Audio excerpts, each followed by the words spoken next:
Quand j'ai voulu faire de la recherche et donc commencer une thèse de doctorat, j'ai essayé de croiser les deux et je me suis dit, mais ce que j'ai découvert sur l'intelligence artificielle, comment est-ce que ça pourrait se concrétiser dans le champ militaire et dans le cas de la guerre? Et donc c'est là que j'ai commencé à lire sur le sujet et j'ai entendu parler pour la première fois de ces armes autonomes, de ces robots tueurs qui sont devenus le sujet de ma thèse. Bienvenue, je suis Laurent-Nicolas Guénoc du cabinet Convertéo. Je suis Lila Megraoua, journaliste. Et vous écoutez Changement d'époque en cours, le podcast de l'IA.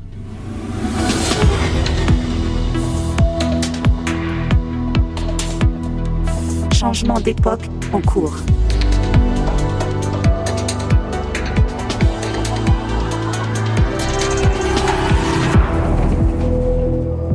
Épisode 4. L'IA et la guerre.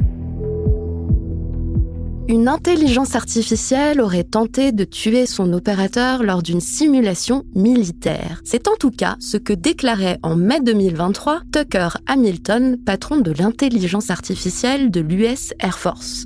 Face à un parterre de militaires, il avait donné une explication on ne peut plus pragmatique à cette bavure. Je cite: « Il a tué l'opérateur humain parce que cette personne l'empêchait d'atteindre son objectif. » À l'époque, la déclaration d'Hamilton fait le tour de la presse et réveille des peurs anciennes. On est en pleine angoisse et le monde prend des airs de 2001, l'Odyssée de l'espace. Hamilton rassure les troupes, rétropédale, puis explique s'être mal exprimé. Il s'agissait en fait d'un simple exercice de pensée. Cette anecdote raconte combien en matière de guerre, l'époque a changé. Il y a à peine quelques années, des milliers de scientifiques, y compris des spécialistes en IA, signaient une tribune appelant à stopper le développement d'armes autonomes. Aujourd'hui, en 2024, l'IA est partout où la guerre sévit, et partout où l'IA passe, elle bouscule les règles du jeu et réinvente la guerre. Dans ce nouvel épisode de Changement d'époque en cours, vous l'avez compris, il sera question de guerre et de conflit. À l'heure de l'intelligence artificielle, la guerre semble adopter de nouvelles manières de faire que nous allons décrypter ensemble, toujours avec Laurent-Nicolas Guénoc de l'entreprise Convertéo. Laurent, bonjour. Bonjour Lila. Alors j'accueille également dans le studio de Magellan une spécialiste de ces questions. Elle est chercheuse au Centre des études de l'IFRI, l'Institut français des relations internationales. Vous êtes spécialiste de la question des armes autonomes, autrement dit des systèmes de défense et d'attaque boostés à l'intelligence artificielle. Laure de Roussy-Rochegonde, bonjour. Bonjour et merci beaucoup de votre invitation. Merci à vous. Sans transition, Laure de Roussy-Rochegonde, une première question pour vous. Quand est-ce que vous avez commencé à vous pencher sur la question de la guerre ? Alors, sur la question de la guerre, je pense que je fais partie de cette génération qui a été extrêmement marquée par les attentats de 2015. Et j'étais étudiante à l'époque et je devais choisir où j'allais passer ma 3e année à l'étranger.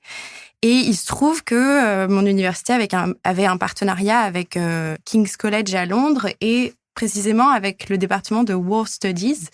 Et j'étais très intéressée par la conflictualité. Je pense qu'il y avait un vrai désir de comprendre comment la violence pouvait survenir dans la vie quotidienne. Donc là, c'est le cas du terrorisme, mais aussi entre les États, alors que l'usage de la force est interdit par la Charte des Nations Unies. Et j'ai passé 1 an dans ce département qui avait une approche très différente de celle qui prévaut à l'université française parce que c'est très pluridisciplinaire et l'idée, c'est vraiment de comprendre le phénomène guerrier en utilisant plein de disciplines différentes. Je suis rentrée en France, mais je ne suis pas revenue des études sur la guerre. Est-ce que c'est à cette époque que vous assistez David Auman, qui est l'ancien chef des renseignements britanniques? GCHQ, ouais, exactement. Excusez du peu. Oui, non, alors c'est pas... En fait, j'ai été sa teaching assistant, mais à Sciences Po, donc à Paris, D'accord. parce qu'il donnait un cours à Paris, et c'est quand j'ai commencé ma thèse que j'ai été sa teaching assistant. Mais évidemment, lui, il donnait un cours sur... Le renseignement à l'ère numérique, donc forcément ça faisait partie des questions qui se posaient. C'est à ce moment-là que vous commencez à vous intéresser à l'intelligence artificielle. À quel moment ça rentre en jeu pour vous? Alors, non, c'est pas par ce biais-là. En fait, quand je suis rentrée de Londres, j'ai fait un stage dans un cabinet de conseil en stratégie, pas stratégie militaire, mais stratégie financière plutôt. Et je suis arrivée, j'ai un peu débarqué dans ce cabinet. C'était pas du tout une culture à laquelle j'étais habituée. Et la première tâche qu'on m'a donnée à faire, c'était de réfléchir aux effets de l'intelligence artificielle sur les médias. Donc, pas grand-chose à voir avec la guerre. Et moi, je savais pas ce que c'était l'intelligence artificielle. On était en 2017. Et juste avant le boom, en fait. Exactement. Et c'était vraiment un truc qui paraissait un peu de la science-fiction, etc. Et j'ai commencé à réfléchir. Et c'était très stimulant parce que finalement, c'est comme ça que j'ai découvert toutes les applications de l'intelligence artificielle, l'IA générative, comment ça pouvait produire des contenus, comment ça pouvait traiter des données. Et après, comme dans mes études, je continuais à travailler plutôt sur les questions de défense, de sécurité, d'étudier la guerre. Quand j'ai voulu faire de la recherche et donc commencer une thèse de doctorat, j'ai essayé de croiser les deux et je me suis dit, mais ce que j'ai découvert sur l'intelligence artificielle, comment est-ce que ça pourrait se concrétiser dans le champ militaire et dans le cas de la guerre. Et donc, c'est là que j'ai commencé à lire sur le sujet et j'ai entendu parler pour la première fois de ces armes autonomes, de ces robots tueurs qui sont devenus le sujet de ma thèse. Et des premiers appels à les limiter. Voilà, exactement. Et le tout premier était en 2015, il me semble. Et 2021. Voilà, c'est ça. Et après, il y en a eu plusieurs ensuite. Mais au moment où j'ai commencé à travailler dessus, c'est vrai que c'était un sujet quand même très marginal et qui est de moins en moins marginal aujourd'hui, même si c'est pas non plus sur toutes les lèvres. Mais voilà. Laurent, on va rester un peu dans cette ambiance un peu effrayante. Laurent, vous voulez nous emmener en Russie? Oui, en Russie, parce que c'est là que se trouve un système d'armes nucléaires, c'est le grand mot est lancé tout de suite, qui s'appelle Perimeter. Alors, si le système, il existe bel et bien, c'est son degré d'autonomie qui fait l'objet de spéculations. Un algorithme relié à des capteurs sismiques, de radioactivité, de lumière, etc., serait censé pouvoir déclencher une riposte nucléaire, même après que le commandement russe ait été totalement anéanti. Alors, c'est vertigineux, et à la fois, ce qui est passionnant, c'est que Perimeter, ça aurait été conçu pendant la guerre froide, donc en fait, bien avant ChatGPT. Lors de Russie Rejoint, on est déjà un peu terrifié après quelques minutes d'épisode. Est-ce qu'il faut avoir de nouvelles raisons de flipper aujourd'hui avec l'IA ? Alors, oui, je pense. Non, ce qui est intéressant dans l'exemple que vous donniez, c'est qu'effectivement, ça a été conçu pendant la guerre froide et c'est le principe de ce qu'on appelle dead hand. Donc, c'est pouvoir riposter et finalement, même si un pays, en l'occurrence l'Union soviétique à l'époque, est complètement anéanti, il voulait pouvoir frapper en retour son agresseur. Et ça montre bien que les technologies qu'on voit aujourd'hui vraiment sur le point d'être matures et matures pour certaines, ont commencé à être pensées il y a des décennies en réalité. Et donc, il faut à la fois voir le phénomène d'évolution et celui qui est peut-être plus frappant et plus médiatique, celui de rupture. Parce que là, effectivement, il y a une accélération considérable. On l'a vu de manière très claire avec ChatGPT qui, tout à coup, a révélé au grand public toutes les possibilités offertes par l'IA, toutes les limites aussi de ces technologies. Donc, c'est une branche particulière qui est l'IA générative, mais dans le secteur militaire, en réalité, les programmes qui s'appuient sur des techniques d'intelligence artificielle ont commencé à être utilisés à peu près justement à cette période de la guerre froide. Et ce qui est intéressant, c'est qu'il y avait plein de briques technologiques différentes, parce que de toute façon, quand on parle d'IA militarisée, ça va toujours de pair avec la robotique. Et donc la robotique, là, les premiers usages de drones, en fait, c'est dans les années 80-90. Et aujourd'hui, ça prend de l'ampleur. On le voit effectivement en Ukraine et on l'a vu aussi au Karabakh dernièrement. Mais en tout cas, ce qui est sûr, c'est que la manière dont les acteurs recourent aux techniques d'intelligence artificielle est beaucoup plus décomplexée. Et ça, on l'a vu notamment dans la communication de l'organe éditorial de Tsahal, qui s'est vanté, on peut le dire, de recourir à des techniques d'intelligence artificielle dans sa guerre contre le Hamas. Alors, j'espère que j'ai pas défloré trop de non, du tout, sujet. Du tout. C'est passionnant. C'est passionnant et on comprend que l'histoire, finalement, l'incursion de l'intelligence artificielle dans la guerre remonte. Ouais, c'est ça. Remonte à loin. Ouais. Et en fait, je pense qu'il y avait On disait tout à l'heure qu'il y a un côté effrayant. Je pense qu'il y a aussi un côté très attirant. Et c'est toujours ça qui est intéressant quand on regarde les questions d'intelligence artificielle dans la guerre, c'est que c'est un mélange de crainte et de fantasme. Et donc, notamment de la part des militaires. L'attention, Eros et Thanatos. Exactement. Je ne savais pas qu'on allait évoquer ça. On y arrive toujours, finalement. Et donc, en fait, ce qui est intéressant, c'est que quand on prend la question des robots, en réalité, depuis l'Antiquité, il y a des auteurs qui ont imaginé des instruments. Alors, dans la mythologie grecque, c'est Héphaïstos, le dieu de la forge et du feu, qui crée comme ça des sortes d'automates. Il crée, par exemple, un géant de bronze qui est censé protéger la Crète. Donc là, on voit que déjà, c'était finalement des choses qui existaient dans l'imaginaire depuis très longtemps. Et ça fait partie de ces technologies, c'est pas la seule, hein, mais qui finalement prend corps dans le réel, alors qu'il y a déjà toute une littérature fictionnelle qui a beaucoup orienté la manière dont on envisage ces questions et qui l'a beaucoup orienté plutôt dans le sens de quelque chose d'effrayant, effectivement. Et vous citiez un exemple tout à l'heure. Il y a évidemment Terminator qui est le film auquel on pense immédiatement. Et d'ailleurs, l'image du robot T-800 de Terminator a été, alors ça l'est un peu moins maintenant, mais a été extrêmement mobilisée pour illustrer tous les articles qui parlaient d'armes autonomes, d'intelligence artificielle dans la guerre, etc.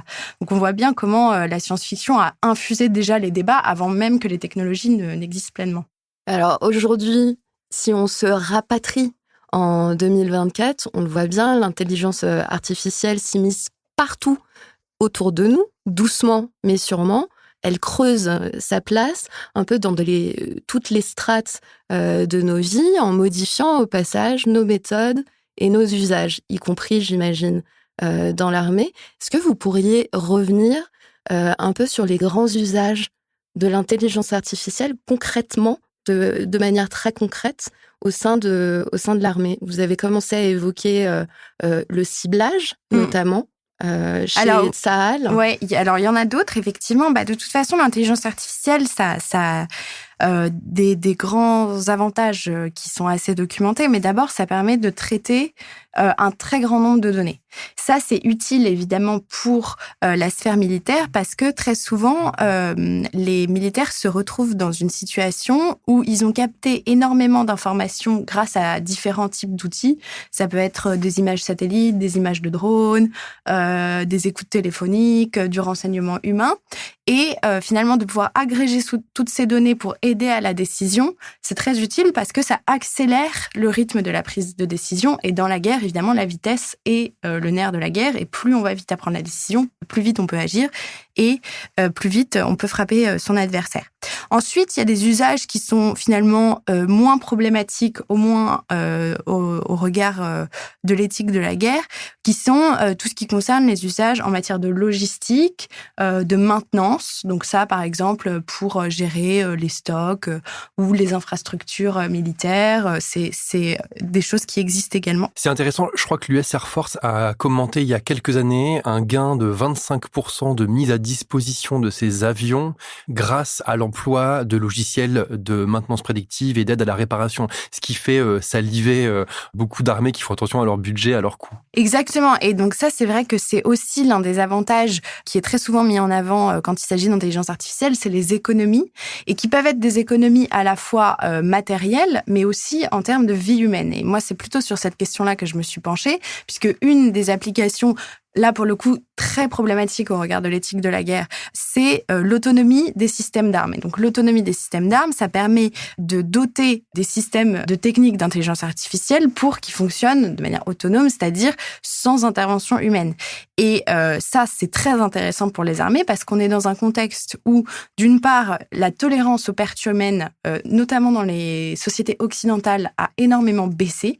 Et en plus, il y a quand même une multiplication des opérations extérieures. Donc finalement, ça permettrait, parce que c'est en partie prospectif, aux armées de projeter des forces sans projeter de vulnérabilité. Ça, ce sont les mots de David Deptula, qui était le général qui dirigeait l'US Air Force il y a quelques années et qui a utilisé cette expression pour parler des drones. Et en fait, avec l'autonomie, ça va même encore plus loin parce que malgré tout, les drones sont téléopérés, donc il y a un temps de pilotage qui est très chronophage et il y a un système de 3-8 pour assurer en continu le téléopérateur et la manière dont il peut conduire les véhicules sans pilote, enfin plutôt les véhicules téléopérés. Et donc, économie de moyens, économie de la vie humaine. Et ça fait quand même partie des grands avantages qui sont mis en avant pour l'intelligence artificielle, en plus de ce que je disais, c'est-à-dire traitement massif de données et accélération du rythme de la guerre de manière générale. Et concernant la question des armes de défense, j'avais discuté avec des entrepreneurs ukrainiens. Alors, c'est assez fascinant d'observer qu'en fait, la plupart des grands experts de l'IA en Ukraine se lancent dans un projet annexe servant en fait l'armée. Et donc, je pense notamment à un système de détection. En fait, ils sont en mesure de détecter s'il s'agit d'un missile, si un missile s'approche, s'il s'agit en fait simplement d'un drone. Et en fait, cette précision est permise par l'intelligence artificielle. Est-ce que vous auriez d'autres exemples, peut-être, d'armes de défense d'IA? Oui, bien sûr. En fait, jusqu'à présent, l'intelligence artificielle est quand même plutôt utilisée pour les systèmes défensifs que pour les systèmes offensifs. C'est en train de basculer. Mais l'exemple qui est très connu, c'est l'exemple de l'Iron Dome, qui est ce système qui permet en fait de protéger le territoire israélien des attaques de roquettes venues des territoires palestiniens. Et en fait, c'est un système qui détecte précisément les attaques de roquettes et qui est capable à la fois d'évaluer donc le type de munitions dont il s'agit, l'endroit où ça pourrait tomber et si c'est susceptible de faire des victimes ou pas. Et en croisant ces trois informations, le système fait une recommandation en disant il faut abattre cette roquette ou on peut la laisser tomber, de toute façon il n'y aura pas de mort. Et ça c'est un exemple qui est très connu et ce que je trouve intéressant pour les travaux que j'ai menés, c'est qu'il y a un opérateur qui décide d'appuyer sur le bouton pour détruire la munition en question ou non.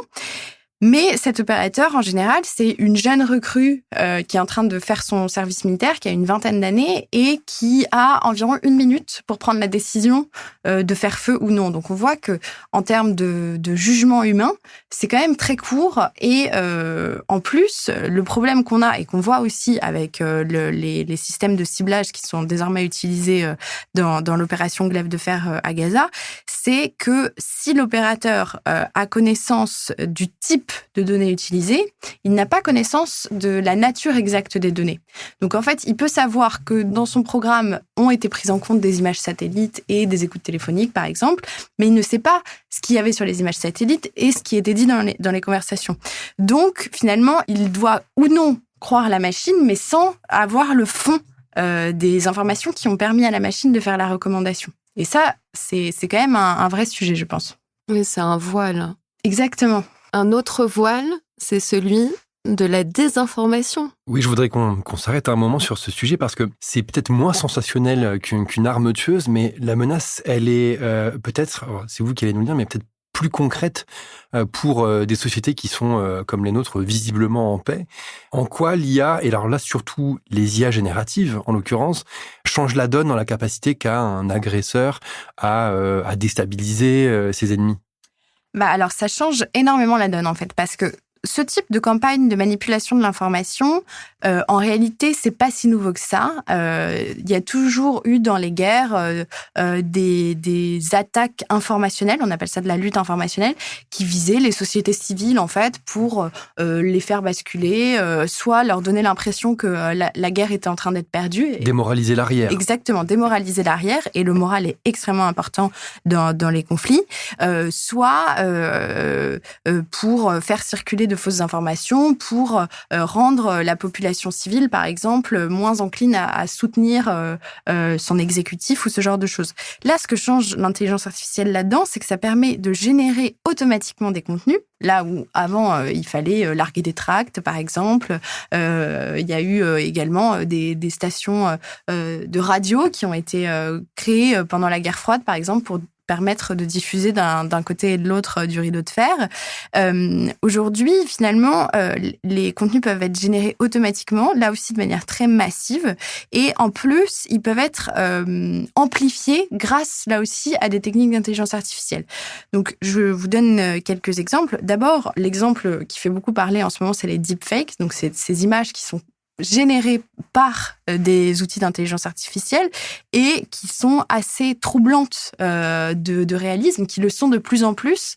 Et c'est vrai que jusqu'à présent, on voyait que les mains étaient un peu obliques ou ce genre de choses. Et plus ça va, plus les images sont crédibles.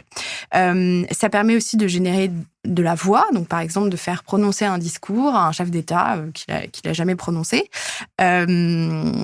Et ces images, le problème, c'est que quand elles sont diffusées, d'une part, elles sont difficiles à authentifier pour un citoyen lambda qui est pas immédiatement capable de dire c'est une fausse image, c'est une vraie image, même si des outils sont en train d'être créés précisément pour authentifier des images créées par intelligence artificielle.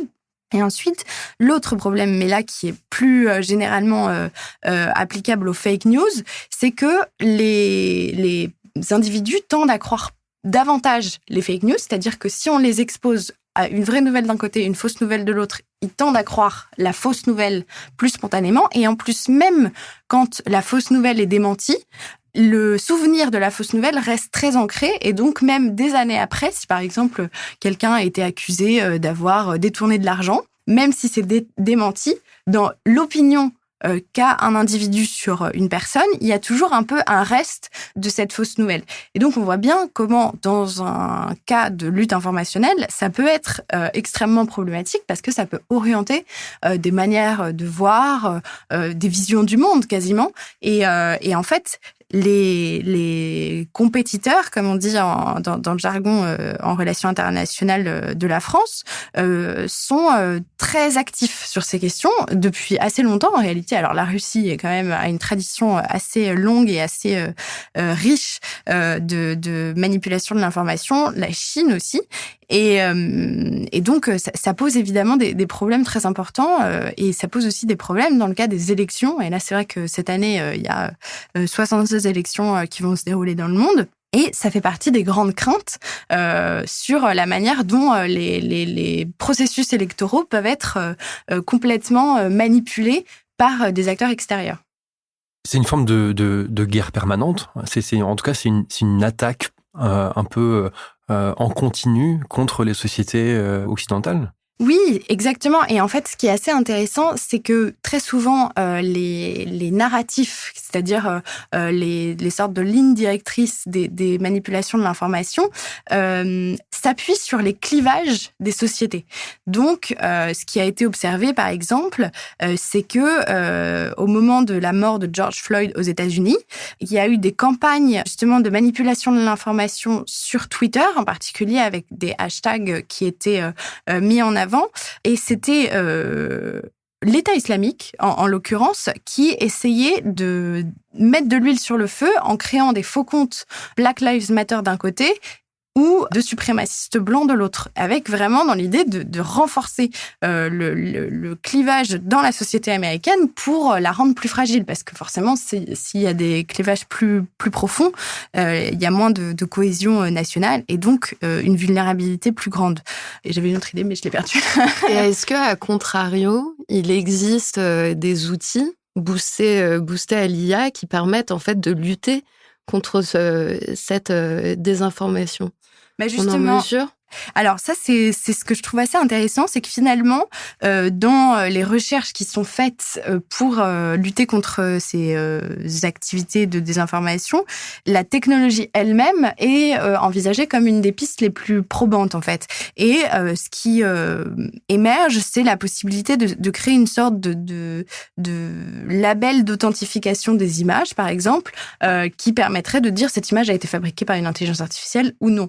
Et donc ça, ce sera peut-être la note plus optimiste de cette discussion, c'est que la technologie apporte certes des nouveaux risques, des nouvelles menaces, des nouveaux dilemmes éthiques même, mais parfois elle peut aussi être utilisée comme moyen pour corriger, certes, des biais qui sont venus d'elle-même, mais quand même.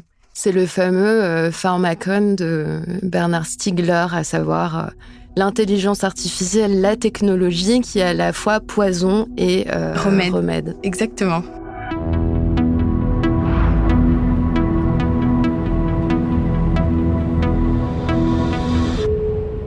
Alors, on l'a compris, si l'intelligence artificielle inquiète tant, c'est peut-être aussi parce qu'elle rebat les cartes, elle tue un peu le game de la guerre, les règles changent, les méthodes aussi, et en première ligne, ce sont les hommes qui doivent vivre avec cette révolution qu'ils voient parfois d'un mauvais œil, mon cher Laurent. Oui, c'est vrai. D'ailleurs, alors c'est un sujet qu'on a abordé en préparant l'émission qui m'a beaucoup intéressé, c'est celle de la perception des militaires eux-mêmes face à l'arrivée des technologies. Que pensent aujourd'hui les militaires, par exemple français, de l'arrivée de l'IA et de ses principaux usages? Vous leur avez parlé, vous les avez rencontrés pendant vos travaux. Qu'est-ce qu'ils disent?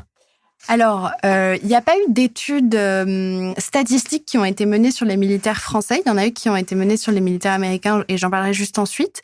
Les militaires français, effectivement, moi, je les ai rencontrés dans mes entretiens de recherche et il se trouve que je suis aussi auditrice civile de l'école de guerre-terre cette année. Donc, je côtoie pas mal de militaires en scolarité. Donc, c'est au niveau officier.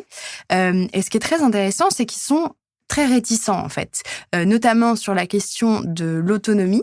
Ils voient ça comme non seulement un outil qui irait à l'encontre de leur éthique professionnelle, mais presque même comme une insulte parce que ça bouleverse complètement l'éthos guerrier, qui en fait est un éthos chevaleresque qui s'appuie sur des valeurs comme le courage, l'honneur, la camaraderie. Toutes ces qualités qui, finalement, sont nulles et non avenues quand il s'agit de combattre des systèmes ou d'envoyer des systèmes autonomes à sa place. Aux États-Unis, il y a des études qui ont été menées qui ont montré que, alors que... donc, c'est des études qui sont un peu anciennes parce qu'elles datent de 2013, mais elles sont quand même intéressantes. Quand, dans une population donnée, on interrogeait les répondants sur leur vision de l'autonomie des systèmes d'armes, environ 55% déclaraient y être opposés. Mais dans la population des militaires, ce chiffre augmentait et allait jusqu'à plus de 70%. Donc on voit bien que les professionnels de la force, ceux qui sont vraiment les praticiens de la guerre, et qui donc connaissent mieux les réalités opérationnelles et la manière de combattre, ne sont pas du tout friands de ce type de technologie. Alors il y a un double enjeu. D'une part, ce qu'on a vu beaucoup chez les pilotes de chasse de l'US Air Force au moment où les drones ont émergé, c'est une crainte d'être remplacés. Alors ça, c'est évidemment humain. Il y a aussi autre chose qui est en fait liée à une certaine idée de la guerre, on pourrait dire, et notamment tous ceux, alors dans l'armée de terre, tous ceux qui ont été confrontés à la mort sur les théâtres d'opération, que ce soit parce que dans leur rang, ils ont perdu quelqu'un ou parce qu'ils ont tué, disent que c'est quelque chose de trop grave pour être laissé à des machines, en fait. Et ce qui est intéressant, c'est qu'il y a toute une littérature sur le refus de tuer dans les guerres qui a montré que très souvent, c'est quand justement l'humanité de l'adversaire saute aux yeux de celui qui est susceptible de le tuer, qu'on observe des refus de tuer. L'exemple qui est très souvent donné, c'est le soldat nu. En fait, les militaires n'arrivent pas à tirer sur un soldat nu ou un soldat en train de prendre son bain, par exemple, parce que tout à coup, son humanité est tellement visible, et quelque part la vulnérabilité aussi, que on peut plus observer ça. Ça, c'est des études qui ont été menées, Ouais, qui ont été menées notamment par un auteur qui est un ancien militaire qui s'appelle David Grossman, qui a écrit un livre qui s'appelle On Killing et qui est très intéressant. Et oui, et en fait, ce qui est très intéressant aussi et que mettent beaucoup en avant les militaires, c'est le fait que finalement le droit de la guerre n'est pas une science exacte et que dans leur manière de décider de faire feu ou non, il y a des choses qui entrent en compte qui n'ont pas grand-chose à voir avec une pure application de la règle. Or, la machine, c'est ce qu'elle ferait en théorie. Il y a un exemple qui est donné par Paul Char dans son ouvrage Army of None, qui est un des premiers grands ouvrages sur l'autonomie des armes. Il raconte que un jour il était déployé c'est un ancien ranger qui un jour était déployé en Afghanistan avec son équipe, et ils étaient cachés dans le maquis afghan. Et ils ont vu une petite fille qui était en train de se balader, qui avait des chèvres avec elle et qui parlait. Et en fait, au début, ils savaient pas trop est-ce qu'elle était en train de parler, est-ce qu'elle était en train de siffloter, de chantonner. Bon, ils étaient pas très sûrs. Mais ensuite, ils se sont rendus compte qu'elle avait une radio et que donc elle était en train de communiquer leur position à des talibans. Et là, au regard du droit international, du droit de la guerre, il aurait été légal de tuer cette petite fille parce qu'elle aurait été considérée comme participant directement aux hostilités. Or, ce qu'ont fait ces rangers américains, c'est qu'ils ont changé de position. Ils ont laissé cette petite fille tranquille, entre guillemets, parce que aucun d'entre eux n'était capable d'abattre cette petite fille, même si elle représentait un danger, même si elle aurait pu provoquer leur mort, en fait. Et donc, on voit bien comment il y a une grande différence entre la légalité et la légitimité. Et le problème, c'est que quand on s'en remet exclusivement à des techniques comme l'intelligence artificielle, en fait, la question de la légitimité est complètement laissée de côté. Et c'est toujours... On a du mal à la traduire, en fait, en code. Exactement. Et en fait, de manière générale, tout ce qui concerne les principes moraux, les réflexions éthiques, il y a des tentatives qui ont été faites par des chercheurs qui ont essayé de transmettre ou de coder l'éthique de la guerre, par exemple, dans des machines, et ça ne marche pas, parce que la compréhension morale, c'est une compréhension presque émotionnelle qui passe par le fait de comprendre ce que signifie d'être en vie, tout simplement. Et ça, évidemment, les machines. Alors après, c'est une expérience de pensée qui a été faite par John Searle qui montre que c'est pas parce qu'on applique des principes préétablis qu'on les comprend. Or, pour avoir un acte moral, il faut comprendre ce qu'implique cet acte moral. Et donc, c'est en ça que l'intelligence artificielle, en particulier appliquée aux questions de vie et de mort et de guerre, en l'occurrence, est quand même problématique. C'est fou parce que ça va plutôt à l'encontre de toutes ces idées de guerre propre grâce à l'intelligence artificielle qu'on peut avoir, en fait. Oui, bah ça, c'est vrai que c'est vraiment un narratif qu'on retrouve extrêmement souvent. L'idée d'une guerre plus mesurée, plus précise. Alors, c'est vrai que on gagne en précision quand on utilise des outils d'intelligence artificielle. Pour autant, le fait de conserver une mesure dans l'usage de la force, ça dépend d'une volonté politique. Ça peut pas dépendre uniquement d'un instrument technique. Et on le voit bien actuellement à Gaza et de manière tragique, puisque les programmes d'intelligence artificielle, notamment Absora, qui est un programme de ciblage qui a été révélé par une enquête d'un magazine israélien qui s'appelle 972, utilisent des techniques d'intelligence artificielle pour cibler des combattants du Hamas, mais ils ne sont pas du tout utilisés dans le sens de la retenue. Tout simplement parce que la volonté politique actuellement à Gaza, c'est d'éliminer tous les membres du Hamas, y compris avec des dommages collatéraux colossaux. Et donc, finalement, c'est un peu une sorte de vœu pieux que de penser que parce qu'on va utiliser davantage de technologie, la guerre sera rendue plus propre. Ce qui rend la guerre plus propre, c'est la volonté des États ou des armées de mieux respecter le droit de la guerre, de faire moins de victimes civiles, etc.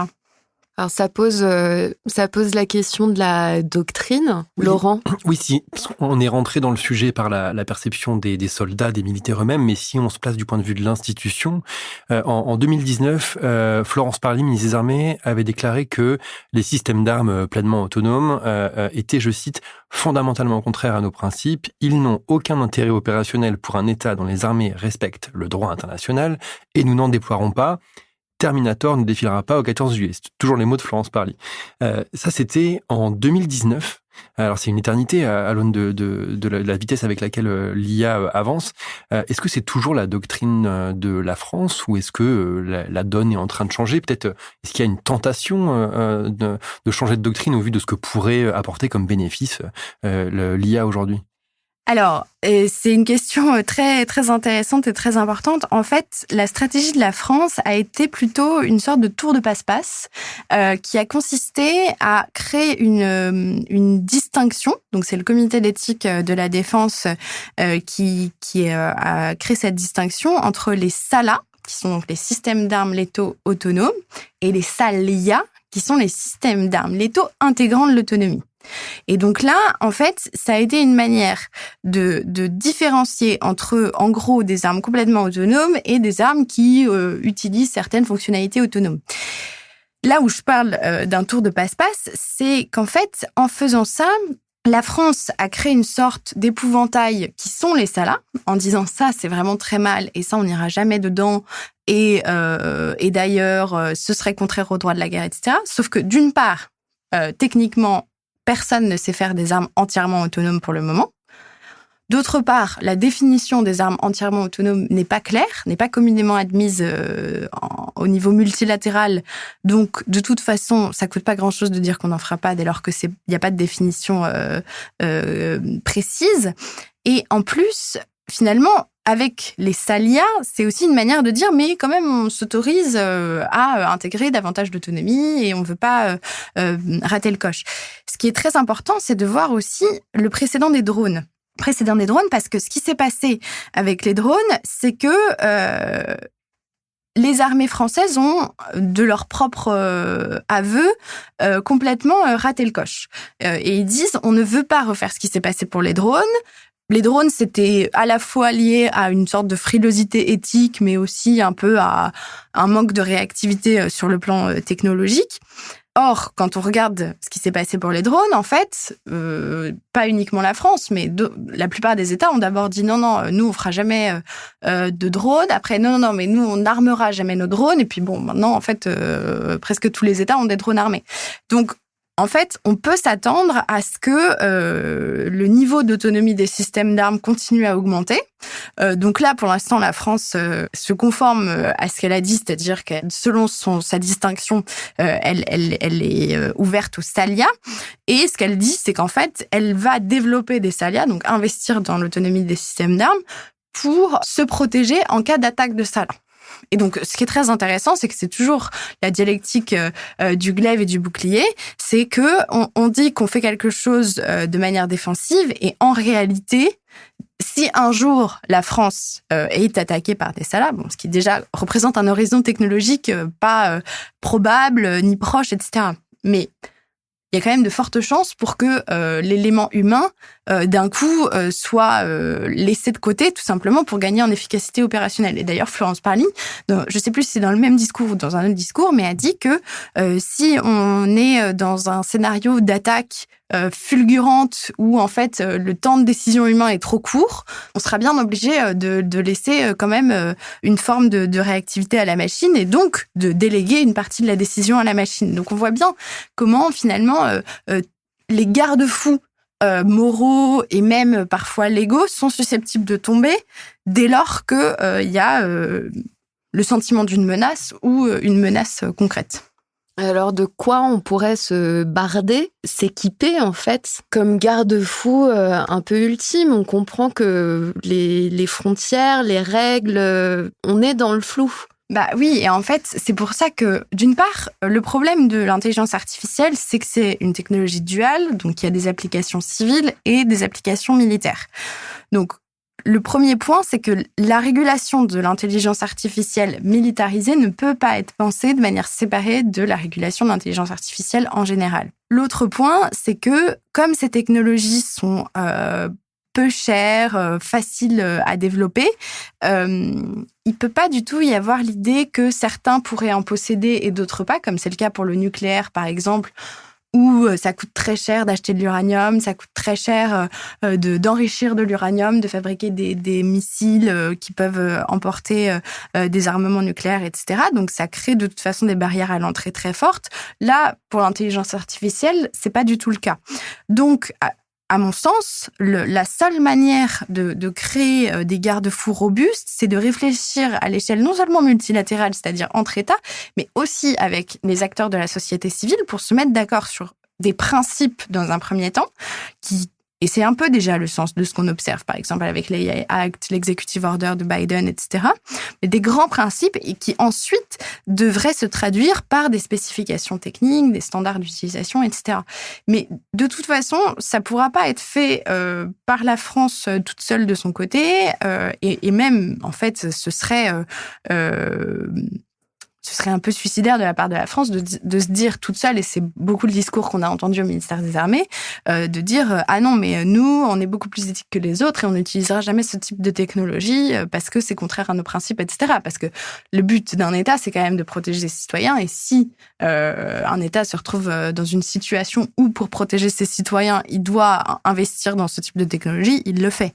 Mais donc oui, moi je crois davantage à la réflexion internationale et en fait, dans le cas de l'IA militarisée, à la maîtrise des armements qui pourrait permettre, en tous les cas, de créer un cadre clair d'utilisation et qui en plus a un autre avantage qui est celui de créer une sorte de pression normative qui empêche les acteurs de faire un certain nombre de choses tout simplement pour ne pas passer pour des sortes de mauvais élèves du droit international. Et c'est ce qu'on a observé par exemple dans le cas de l'interdiction des mines antipersonnelles qui est passée par la Convention d'Ottawa en 1999. Tous les États ne sont pas signataires de cette convention, mais pourtant, on a vu vraiment une baisse significative du recours aux mines antipersonnelles à partir de ce moment-là, parce que dans l'idée générale des nations civilisées, qui est un peu le terme consacré pour celles qui veulent respecter les principes multilatéraux, l'état de droit, les règles internationales, il n'était pas possible d'employer ce type d'armes sans se rendre coupable d'une forme de mépris pour le droit, pour la morale, etc. Donc, ça marche, en fait. Ça crée des tabous. Même si les États ne signent et ne ratifient pas tous les conventions, ça donne une désincitation supplémentaire à un certain nombre de comportements ou d'outils sur le champ de bataille. Oui, et puis si ça n'arrête pas, ça permet au moins de donner un petit peu le temps avant que ces technologies ne débarquent et que ce soit un tsunami. Ça donne le temps aux nations, aux sociétés de s'habituer, de penser le sujet. Exactement. Dans un moment où ça va très vite. Et en plus, l'autre intérêt, c'est que si après-demain, il y a par exemple des exactions qui impliquent des systèmes qui fonctionnent avec de l'intelligence artificielle, ça permet de créer une architecture juridique qui permet tout simplement ensuite de traduire en justice les responsables éventuels et ça renforce le droit qui doit prévaloir malgré tout dans les rapports entre les États.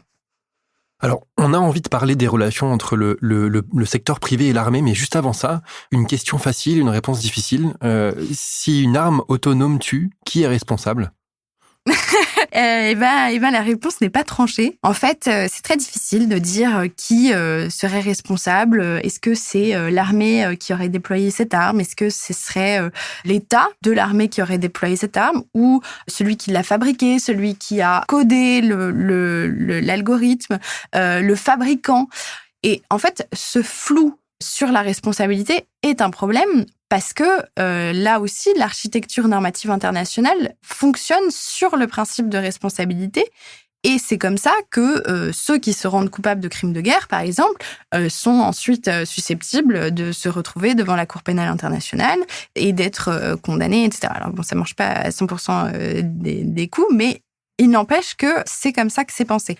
Là, l'ennui, c'est que finalement, s'il y a un flou, cette responsabilité vague peut donner un sentiment d'impunité et donc se traduire par des comportements plus débonnaires vis-à-vis du droit international, puisque comme on ne sait pas exactement qui pourrait être responsable, finalement, après tout, on pourra toujours dire que c'est le développeur qui est responsable ou que c'est le militaire, ou voilà. Et en plus, il y a un double problème qui est que si effectivement un problème se produit, ça peut être soit un bug technique, soit un problème d'utilisation. Et en même temps, on peut toujours se rejeter la faute en disant « Ah non, mais il a mal fonctionné » ou « Non, mais il a été mal utilisé ». Mais bon, comment le prouver ? C'est très compliqué. On va parler de business. Alors, je vais prendre l'exemple de Boston Dynamics, qui est l'entreprise qui conçoit, qui fabrique ces fameux robots chiens.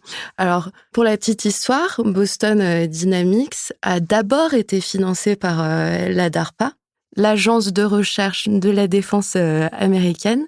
Et en octobre 2022, finalement, Boston Dynamics s'est fendu d'une charte éthique interdisant aussi l'utilisation de ces robots chiens dans un cadre militaire. Qui, concrètement, aujourd'hui, innove, en fait, fabrique ces armes autonomes.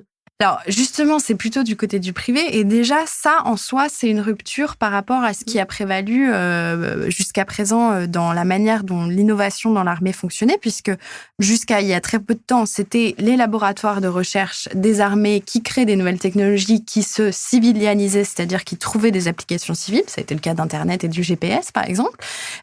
Aujourd'hui, c'est l'inverse. C'est des innovations qui sont faites dans les grandes entreprises de la tech ou les petites startups de la tech, mais en tous les cas dans le monde civil, et que les armées essayent de capter, parfois de manière un peu maladroite, avec des effets de mode. Donc, par exemple, l'année dernière, tout à coup, les armées se sont mises à se dire « Ah, mais comment on pourrait utiliser le métavers pour notre entraînement, pour nos simulations, etc. » Donc là, maintenant, c'est l'IA générative. Est-ce que l'IA générative pourrait permettre de fabriquer des ordres plus facilement et qui pourraient être transmis sur le champ de bataille, etc.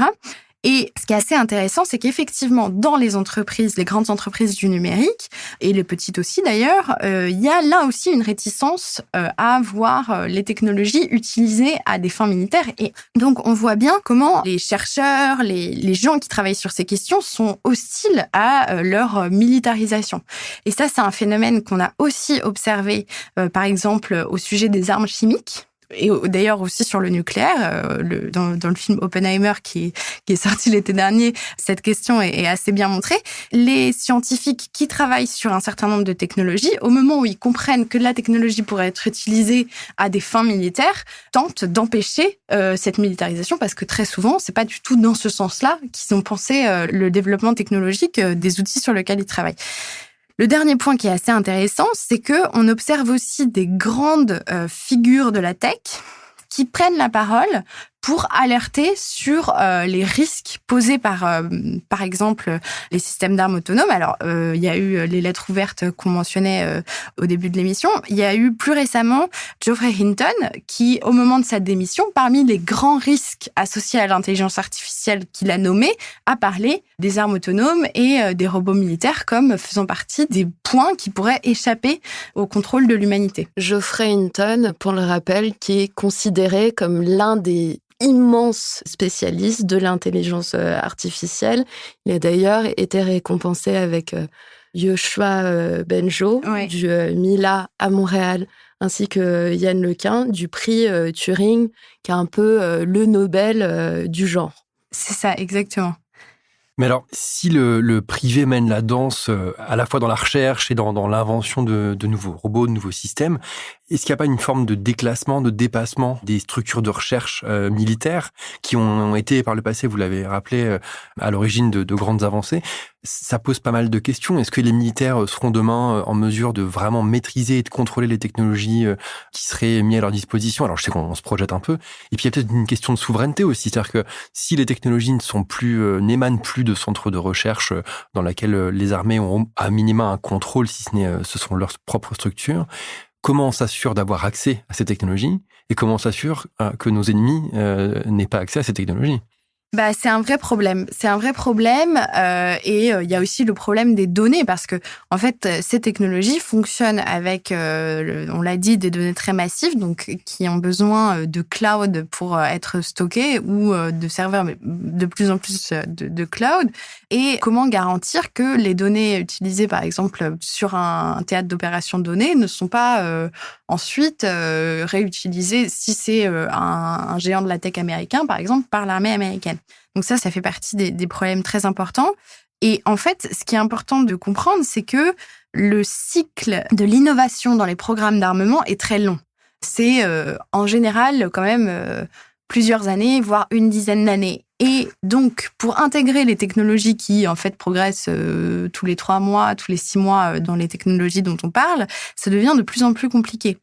Et l'autre point qui est très épineux pour les armées, c'est que jusqu'à présent, la manière dont ils se dotaient de systèmes d'armes ou de systèmes de défense ou peu importe, de systèmes militaires au sens large, c'était plutôt auprès de grands industriels de la défense. Donc en France, on les connaît, il n'y en a pas tant que ça. Et ces grands industriels de la défense ont fabriqué un certain nombre de systèmes, mais ne sont pas du tout d'accord pour que des petites startups viennent ajouter des fonctionnalités issues d'un algorithme ou d'un autre et disent en fait tel système de combat nous appartient à nous, entreprise de l'industrie de défense X, et donc vous n'avez pas le droit de changer la ligne de code de cet aspect du système sans notre autorisation. Et quand l'autorisation est demandée, ils refusent ou alors ils demandent des sommes astronomiques. Et ça, c'est un problème parce que il n'y a pas suffisamment d'agilité pour ajouter comme ça des petites startups. C'est en train de changer. On voit des petites entreprises qui arrivent à convaincre certains grands industriels. La guerre en Ukraine change pas mal les choses aussi parce que tout à coup, les grands industriels, y compris, se rendent compte que il faut être capable d'innover très vite, d'être très agile. Mais ça fait quand même partie des enjeux de propriété, disons, des systèmes et des données. Pour finir cet épisode, je vous propose de faire un saut dans le futur. Du moins, on va essayer. On va essayer un peu de tracer, d'imaginer son visage. Je souhaiterais prendre l'exemple de Palantir. Palantir Technologies, qui a présenté en avril 2023 un cas d'usage de son modèle d'IA appliqué à la guerre. Palantir qui imagine de pouvoir contrôler à distance des drones, par exemple. Donc, qui va au-delà de l'aide à la décision. Est-ce que vous pensez que cette vision, c'est un fantasme ou pas ? Alors, la question des essaims de drones, ça fait partie des ruptures technologiques en cours ou sur le point de se produire. Je pense pas du tout que ce soit un fantasme. Je pense que c'est très proche, tout simplement parce que les technologies sont matures. D'ailleurs, il y a déjà eu des petites expériences opérationnelles, là aussi en Israël, alors pas dans le conflit actuel, mais en 2021, où il y a eu des essaims de drones qui ont été utilisés pour cibler des membres du Hamas.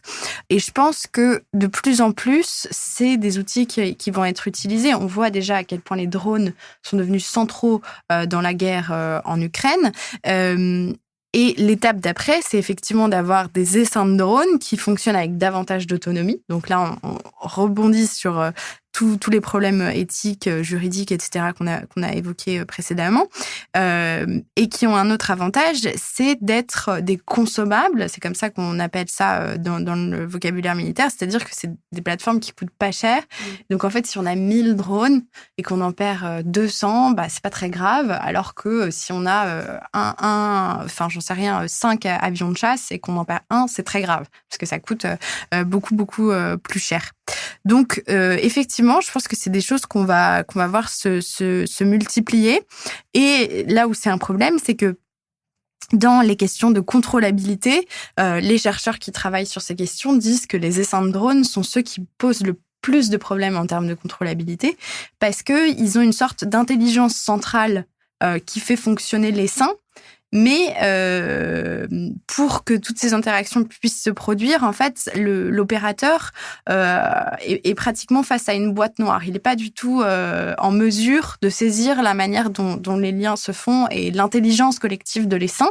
Alors, évidemment, on va progresser probablement dans la compréhension, mais cet effet black box dont on parle souvent au sujet des algorithmes est vraiment particulièrement visible dans le cas des essaims de drones.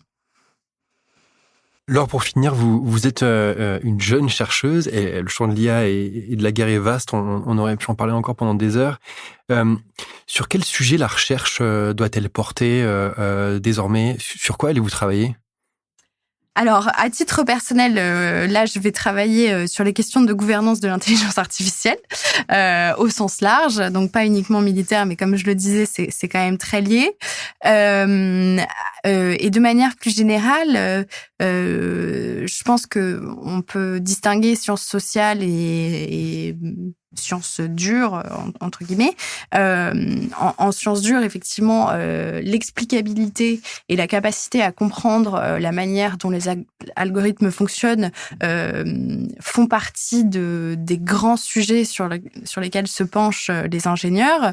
Et à mon avis, ça va de pair avec la recherche qui est importante en sciences sociales, qui est d'essayer de comprendre, un peu comme vous le faites, le plus possible les effets sur l'humanité de ces nouvelles technologies. Et il y a un texte de Bernanos que j'aime beaucoup, dans lequel il dit, en fait, le danger n'est pas dans les machines, il est dans l'homme que la société des machines est en train de former. Et je pense que c'est très important d'avoir ça en tête parce que notre manière de vivre, notre contrat social même, est susceptible d'évoluer à l'issue de ces questions technologiques, enfin, du fait de ces questions technologiques. C'est vertigineux. Merci beaucoup, Laure de Roussy-Rochegonde. Merci à vous. Merci Laurent, beaucoup. Nicolas et Guénoc. Et à la prochaine. À une prochaine. On vous remercie d'avoir été encore une fois avec nous pour cet épisode exceptionnel consacré à l'IA et la guerre avec Laure de Roussy-Rochegonde, chercheuse à l'IFRI, qui était notre invitée aujourd'hui. N'oubliez pas de vous abonner au podcast pour ne rien manquer des prochains épisodes. Retrouvez également Filter IA, notre newsletter dédiée à l'IA sur la page LinkedIn de Converteo. Si vous souhaitez nous écrire, c'est par ici, changement@converteo.com, où on attend vos commentaires, vos remarques, vos idées de sujets pour les prochains épisodes. Je remercie toute l'équipe de Converteo qui m'aide à préparer ce podcast, Mathilde Millet, Raphaël Fétic, Charles Le Tailleur. Et un très grand merci aux équipes de Magellan qui nous aident à réaliser l'émission, Cécilia Gabizon, Yanis Hachemi, Raphaël Camoun. Merci à toutes et tous. On vous retrouve très bientôt. Salut.